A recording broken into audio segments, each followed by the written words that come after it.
A parachute drops from a small airplane.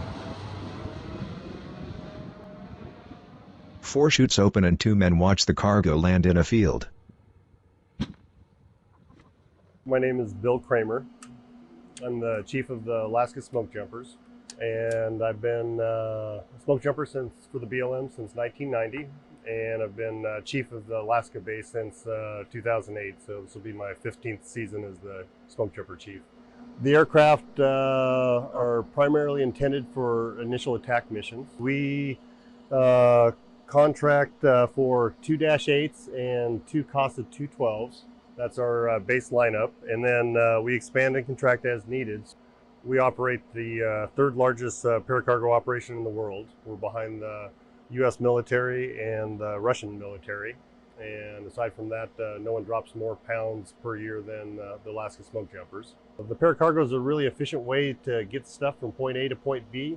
The cargo is palletized, it's delivered on site, and can leave our warehouse and be in the field in less than 2 hours. And so process-wise, a fire will identify their needs and submit their supply and equipment order, and they'll prioritize those orders. That orders will come through our regular dispatch system, and the warehouse is a big part of our success. They bring the stuff over, we package it into a configuration that we can paracargo it. So this here's a good example. You've got a pallet of pumps and hose that's going to go out to a fire. The warehouse has delivered that. The paracargo personnel is going to package that into palletized cargo.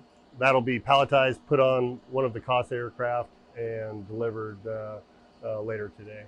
You can notice on the Casas, they've got a rear ramp capability. We can put up to 4 pallets on board a Casa. Typically it'll be 3 or less. And in 3 passes, you can deliver the equivalent of 4,000 to 5,000 pounds of supplies. In our busiest years, can do up to 1 million pounds of paracargo of supplies delivered. All those supplies will come through this ramp and be loaded onto the aircraft by our personnel, and then will be deployed on incidents. You know, Alaska's a very large geographical area. There's very few road systems, and probably the chief advantage on the paracargo is just the speed with the fixed wing and the cost savings versus other options. So it's both time and money is the primary advantage of paracargo.